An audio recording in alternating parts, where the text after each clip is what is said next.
दोस्तों, स्वागत है आपका अपना प्यारा सा यूट्यूब चैनल तनवीर सर पर। दोस्तों, आज मैथमेटिक्स सीरीज का डे 4 है और डे 4 में हम लोग क्या पढ़ेंगे भाई? तो देखिए, जो लिखा हुआ है वही पढ़ेंगे। ये क्यों लिखा हुआ है पहले से ही, तो ये देखकर आपको समझ में आ जाएगा कि ओहो, ये तो हमने डे 3 में ही पढ़ा था। बेशक डे 3 में ही आपने पढ़ा था, लेकिन डे 3 में था सिद्ध करें कि √2 एक अपरिमेय संख्या है। बाकी सब वही है, सॉल्यूशन इसका सोल्व जो किया गया है पूरा वही है, सिर्फ यहाँ पे हमने बदल दिया 1/√2 के सिद्ध करें कि 1/√2 एक अपरिमेय संख्या है। और प्रमेय 1.3 भी यहाँ जैसा था वैसे ही लिखा हुआ है, क्योंकि किसी भी अपरिमेय संख्या को जब आप सिद्ध कीजिएगा तो उसमें आपको प्रमेय 1.3 चाहिए। यहाँ लिखा हुआ है, हमने बताने के लिए लिखा है। आप कहीं सिद्ध करेंगे तो वहां प्रमेय 1.3 बताने की जरूरत नहीं है, लिखने की जरूरत नहीं है, बस आपको पता होना चाहिए। इसलिए हम यहाँ पे सामने रखे हैं आपको याद रहने के लिए, ठीक है। अब देखिएगा, ये हम पूरा सॉल्यूशन डे 3 वाला इसलिए रहने दिए हैं कि एक अगर आप सीख गए, जैसे प्रमेय 1.4 जो था, यानी √2 जो सिद्ध करना था अपरिमेय संख्या, अगर वो सीख गए तो आप किसी भी अपरिमेय संख्या को सिद्ध कर सकते हैं कि वह अपरिमेय संख्या, मतलब वह अपरिमेय संख्या है। इसलिए हम यहाँ ऐसे ही रखने दिए हैं कि उसमें ज्यादा चेंजिंग नहीं आती। अगर एक सीख गए तो, अगर इसे डे 3 वाला में जो आपने सीख गया होगा तो यहाँ देखिएगा कितना आसानी से बन जाएगा। उसी में हम चेंजिंग करेंगे, इसी वाला में जो डे 3 में पढ़ा था आपने वहीं पे हम चेंजिंग करेंगे थोड़ा बहुत। देखिएगा, वहां था सिद्ध करें कि √2 एक अपरिमेय संख्या है, डे 3 में था, प्रमेय 1.4 में था। यहाँ अब क्वेश्चन आ गया कि सिद्ध करें कि 1/√2 एक अपरिमेय संख्या है।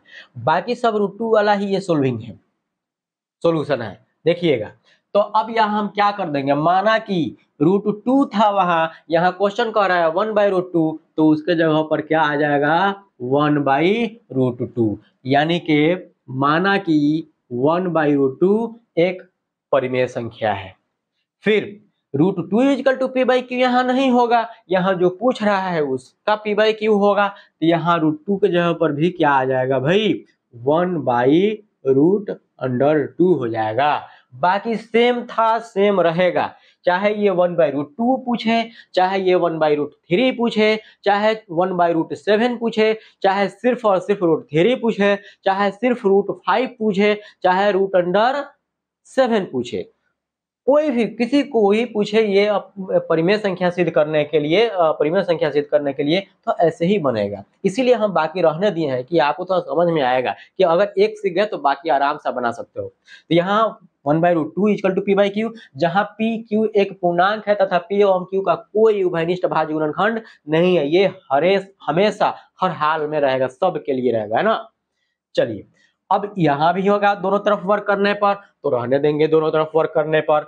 यहाँ 1/√2 है, वहां √2 था, तो ये √2 के जगह पे अब क्या आ जाएगा 1/√2 हो जाएगा। 1/√2 का होल स्क्वायर p/q का होल स्क्वायर, फिर ये 1/√2 का होल स्क्वायर है, ये 1 का स्क्वायर 1 हो जाएगा, √2 का स्क्वायर 2 हो जाएगा, इक्वल टू p²/q²। अब ध्यान दीजिए, यहाँ पे थोड़ा सा चेंजिंग होगा, ये q² में 1 से गुना कीजिएगा तो यहाँ क्या आ जाएगा भाई q² आ जाएगा। q² 2 गुना p², ये 2 गुना p² हो जाएगा। थोड़ा सा चेंजिंग है, 2 गुना p² हो गया।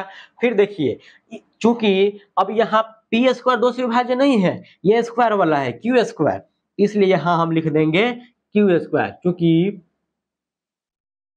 q² 2 से विभाज्य है, इसलिए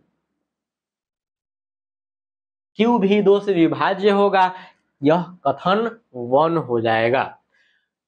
पुनः माना कि यहाँ भी होगा, पुनः माना कि हमने आपको बताया था कि कथन 2 में जो होगा उसी के बराबर में मान लेंगे, m लगा देंगे। तो कथन 2 में है यहाँ q भी 2 से विभाज्य है, तो पुनः माना कि q इक्वल टू 2m हो जाएगा। यहाँ p इक्वल टू 2m है, तो यहाँ q भी 2 से है, इसलिए q इक्वल टू 2m हो जाएगा। तो यहाँ क्या हो जाएगा भाई q इक्वल टू, ये 3 रहता तो मिटा देते हम, ये 3m लिख देते, है ना। √3 अगर आता तो 3 में आता ये, लेकिन ये √2 में ही है, 1/√2 है। तो q भी 2 से विभाज्य है, इसलिए पुनः माना कि q = 2m, जहां m कोई पूर्णांक है या m एक पूर्णांक है, ऐसे भी आप लिख सकते हैं। चूंकि p² = 2q² वहां पहले वाला में था, यहाँ देखते हैं क्या था भाई, क्योंकि q² = 2 गुना p² आया था ना ये, तो q² = 2p² लिखेंगे यहाँ। q² यहाँ q² 2 गुना p², 2 गुना p² लिख दिए, क्योंकि q² 2 गुना p² है। अब देखिए q क्या माने थे, 2m माने थे, तो q की जगह पर पहले 2m आ ही गया यहाँ भी, तो q 2m, तो 2m का होल स्क्वायर इक्वल टू 2 गुना ये p² है, ये पहले यहाँ p² आया है और ये पहले से है q, तो इसको हम बदल देंगे, p² हो जाएगा, 2 गुना p² हो जाएगा। अब देखिए 2 का स्क्वायर करेंगे 4, m का स्क्वायर m², तो 4m² इक्वल टू 2 गुना ये p बना देना है सिर्फ यहाँ,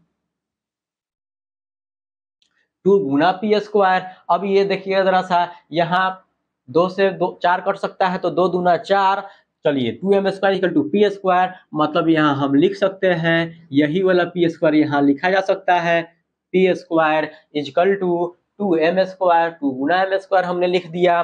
फिर देखेंगे जरा सा, p² equal to 2 Guna m², इस चूंकि अब ये p² आया ना, यहाँ पे q² आया था, तो यहाँ पे p² आ रहा है, तो ये पहले वाला में का है, इसको भी लिख दीजिए, चेंज कर दीजिए, चूंकि p² 2 से विभाज्य है, चूंकि p² 2 से विभाज्य है, इसलिए